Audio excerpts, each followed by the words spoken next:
Hello guys, good day and welcome to Arki-Knows. I'm Architect Jojo. Today we're here again in our site project. This project is the Congressional Town Center, Tower 3. Now, as you can see in the background, our equipment are still on operation for the excavation and also for the drilling for our soil nailing. Now, lately, napakita ko sa inyo before yung procedure ng ating drilling, including yung ating shotcreting ng ating soil para sa ating soil nailing. Now, this time, today, ipapakita ko naman sa inyo yung manner ng pagko-concreting ng ating mga borehole o yung mga na-drill na natin ng mga soil, including yung pag-install ng mga rebars and also yung manner ng pag-insert ng ating mga grout o yung concrete para doon sa borehole para ma-stabilize natin yung soil at maprotektahan from any soil erosion. So napakahalaga ng soil nailing para dito sa ating project because the project is a 3-level basement and kailangan natin protektahan yung ating soil from any soil erosion at para din ma-disturb yung soil habang lumalalim tayo sa ating excavation dito sa project na ito. So this time, mapakita ko sa inyo yung manner ng grouting and concreting ng ating borehole. So this type of methodology ay tinatawag na soil nailing, grouting, or concreting. Alright guys, so tingnan natin yung procedure na ito. Hello guys, welcome to Arki-Knows.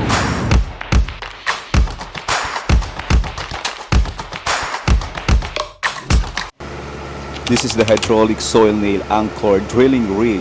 So ito yung machine na ginagamit natin para sa drilling natin for our soil nailing.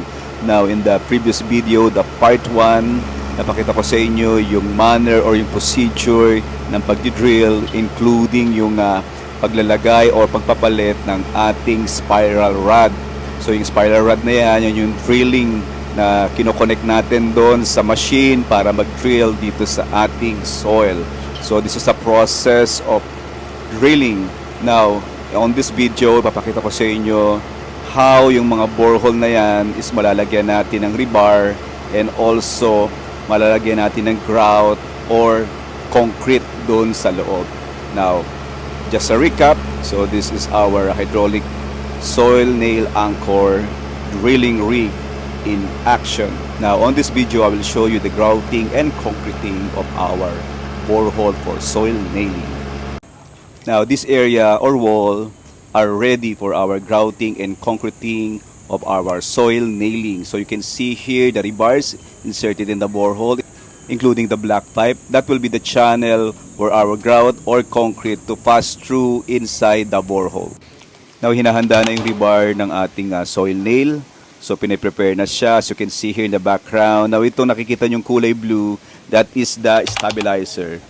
The purpose of the stabilizer is to reinforce and stabilize the soil mass by filling voids and enhancing the bond between the steel nails and the surrounding soil. This improves the soil overall strength and stability, making it less susceptible to failure. So yan, na-insert na natin yung ating rebar. So yung ating stabilizer is 4 yung nilagay natin since yung length ng ating rebar is 12 meters. So we subdivide or divide natin yung length doon sa 4 na nilagyan natin ng stabilizer. So that will be the purpose of this stabilizer. So ganito yung procedure niya prior to grouting or concreting ng ating soil nail. Now, ongoing na yung ating pag-grout dito sa ating borehole para sa ating soil nail. As you can see here in the background, may mga spillover pa ng water. So, yung water na yan, pinupush niya rin outside yung mga lupa or mga residue dun na nasa loob. At the same time, binubuhusan na rin siya ng concrete dun sa loob.